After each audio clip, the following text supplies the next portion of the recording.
খোলা আকাশের নিচে এত সুন্দর পরিবেশে আজকে আমরা বান্ধবীরা সবাই মিলে একসাথে ইফতার করব। প্ল্যান করতেছিলাম অনেক দিন থেকেই, ফাইনালি আজকে সবার সময় হলো। বিরিয়ানি আমাদের বাড়িতেই রান্না করা হয়েছে, 1 হাঁড়ি বিরিয়ানি। সবকিছু বাড়ি থেকে রেডি করে নিয়ে যাচ্ছি। ঘাসের ওপরে চাদর বিছিয়ে সবাই একসাথে ইফতার করব।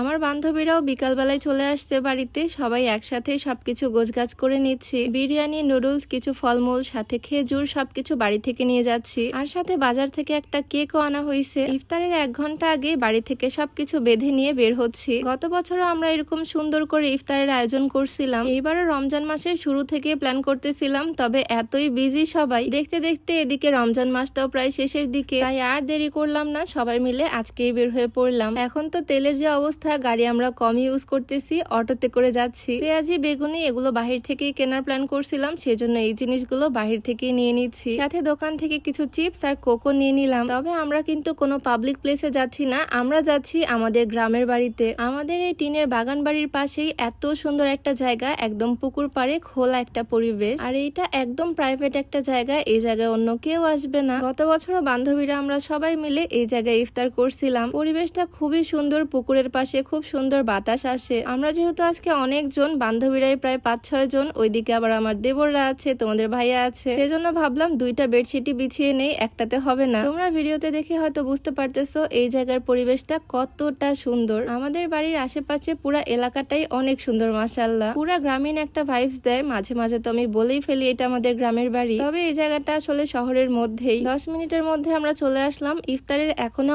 অনেক সময় বাকি, তবে আমরা আস্তে ধীরে সবকিছু রেডি করে ফেলতেছি। ইফতার সামনে নিয়ে বসে থাকাও সুন্নত। পেঁয়াজি, বেগুনি, আলুর চপ এগুলো সব দোকান থেকেই আনা হয়েছে। এইদিকে আমরা গল্প গুজব করতে করতে ফলমূল গুলো রেডি করে ফেললাম। পাশে পুকুর হয়ে সুবিধাই হয়েছে, ফলমূল পুকুর থেকেই ধোয়া যাচ্ছে। আজকে কিন্তু আমরা ইফতারে অনেক রকম আইটেম নিয়ে আসছি, যদিও আমি ইফতারে খুব একটা খেতে পারি না, তবে প্লেটটা ভরা না থাকলে ভাল লাগে না। এই যে ছেলেরাও কাজে নেমে পড়ছে, 1 পাতিল পানি নিয়ে আসছে তারা। আসলে পুকুরের পাড়ে হলো, পুকুরের পানি দিয়ে তো সব কাজ করা যায় না, পুকুরের পানি খাওয়াও যায় না। বাড়ি থেকেই ট্যাং চিনি নিয়ে আসছিলাম, শরবতটাও রেডি করে ফেললাম। ওয়েদার দেখে হয়তো বুঝতে পারতেছো অলরেডি প্রায় সন্ধ্যা হয়ে আসছে, বেশি সময় বাকি নাই। আর এদিকে আমাদের মশা এত পরিমাণে জ্বালানো শুরু করে দিছে, আমরা তো এই খোলা জায়গাতে কয়েল লাগাই দিছি। আমাদের সব ইফতার আইটেম সাজানো অলমোস্ট কমপ্লিট, আমার শরবত বানানোও শেষ। এখন শুধু প্লেটে প্লেটে সার্ভ করে দেওয়ার পালা, আর তারপরে আজান দিবে, আমরা ইফতার করব। আমার ভিডিওতে তোমরা অনেকেই জিজ্ঞেস করো আপু ওজন বাড়াবো কিভাবে। তোমরা চাইলে এই ওয়েট গেইন সাপ্লিমেন্টের কম্বোটা ট্রাই করতে পারো। এগুলো বাংলাদেশে বিএসটিআই কর্তৃক অনুমোদিত, তাই কোনো রকম সাইড এফেক্টের ভয় নাই। এগুলো কোনো ওষুধ না, ছোটবেলা যেরকম আমরা হরলিক্স বা কমপ্ল্যান খেতাম ঠিক সেই রকমই সাপ্লিমেন্ট। কম্বোটা তোমরা শেখ অ্যাভিনিউ ফেসবুক পেজ থেকে পেয়ে যাবা, পেজটা আমার ডেসক্রিপশনে মেনশন করে দেওয়া থাকবে। এই যে এদিকে আমাদের ইফতারের প্লেট রেডি করাও শুরু হয়ে গেছে,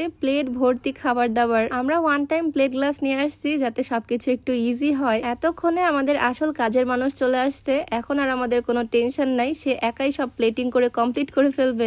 এত খাবার দেখেই তো লোভ লেগে যাচ্ছে, আজানের অপেক্ষায় বসে আছি সবাই। শুধু আমার বান্ধবীরা না, তোমাদের ভাইয়া সাথে তার ফ্রেন্ডরা মানে আমার দেবররাও আছে। সারা মাস এত ব্যস্ততার পরেও আমার বান্ধবীরা, তার বন্ধুরা, আজকে আমরা সবাই মিলে একসাথে খুব ভালো একটা সময় কাটালাম। যাই হোক, আজকে ছোট ভিডিওটা এখানেই শেষ করছি। সবাই ভালো থাকো, দেখা হয়ে যাবে নতুন কোনো ভিডিওতে। সবাইকে আল্লাহ হাফেজ, আসসালামু আলাইকুম।